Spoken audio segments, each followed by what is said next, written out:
My name is Rowen Fua, and my son Rowen has type 1 diabetes. Hi, my name is Rowen Fua. My son has type 1 diabetes.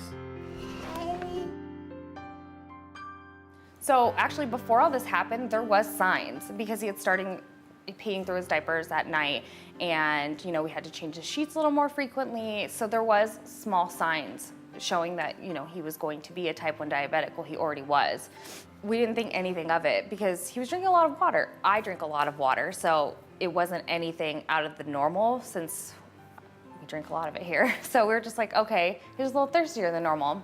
But then one day he got really sick. We just thought it was, he's gotten sick before. We just thought it was just another cold or somewhat like that. But turns out, about a week into it, we was like, okay, we should probably take him into the ER now and see what's going on, or at least the walk-in.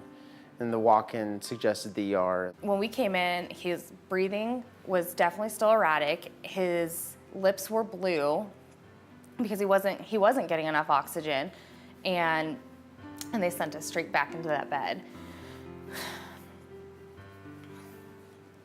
And setting my limp child down was probably one of the hardest things in my life because you don't want to let go. And, he's not responsive. Occasionally, like every couple of minutes, he would come to and start screaming, and then he would kind of settle back down. I was worried right out of the get-go, obviously, as any parent should be, but I didn't understand the gravity of it until I actually saw Rowan in the ICU in the bed getting poked and prodded by, I think, 8 different nurses that we counted. Once we were released from the hospital, I just never thought he was going to smile again because he was a happy baby before. And here we are, it's not even a week later, and he doesn't smile, he doesn't want to play, he just wants to sit there, he just wants to cry. Before this, I didn't realize, I knew the medicine was expensive. I didn't realize how expensive diabetes supplies is. The patent for insulin was sold for $1, so everybody can have it as a cheap medicine for a disease that there's no cure of as of right now. And it sucks how we're getting charged arm and a leg for it. So this is our diabetes cupboard. This is where we keep all of his diabetes supplies. We have travel kits.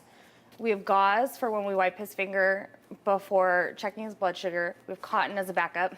We have lancets, and we have test strips. We have alcohol pads so we can keep everything clean. And then we've also been saving all of his syringes. And this is just from July 2018 till today.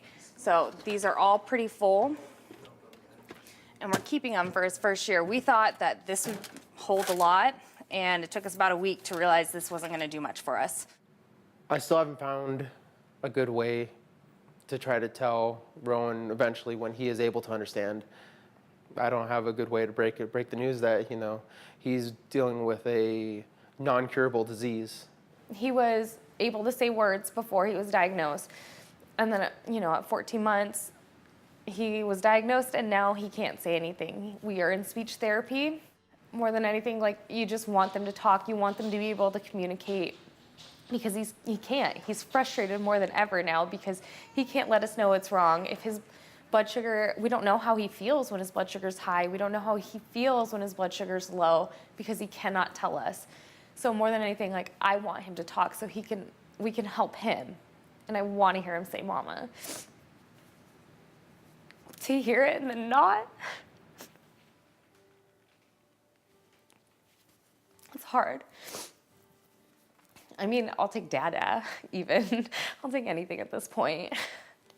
I think it's really important for people to donate to the ADA because, for one, just research into the possible cure, the betterment of everyday life. I think is really important, especially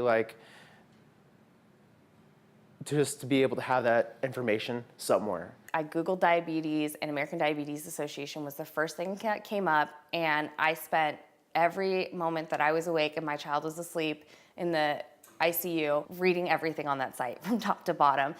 Without it, I don't think I'd be as knowledgeable because every question that you have, the American Diabetes Association has an answer for. And so I'm so thankful for them, because without them, I would be going into this more blind than I already was. When he was first diagnosed, it was, our world got turned upside down more or less. We didn't understand diabetes fully, so we were, we felt like that he was going to need a crutch, for most of his life, or for the rest of his life. Crutch was being insulin, but we see nowadays that, like, it's not necessarily the truth. He can be whoever he wants to be. I mean, just needs a little bit, a little bit of that special liquid every once in a while. We're putting a positive spin on it as much as possible. It is not a fun situation, but we're making the most of it. And you would never even know that he's different from any other kid, because he acts the same. He's so happy all the time. Well, most of the time, unless his blood sugar's going up and he's real sassy. But he's a normal kid. I know that just going out on the internet, it can be daunting. There's a million different people who have a million different points of view, but having one place that has all the information that you need to survive, to have your kids survive, is priceless. It's important for people to continue to fund the ADA, because it's going directly to research, in education. It goes back into the community to help educate people about diabetes, because people don't know about it. And I would love for there to be a cure, and I don't want people to go through what I've gone through. I don't want anybody to experience that. It's hard, and nobody deserves to go through this, so funding it's really important. We want to find a cure.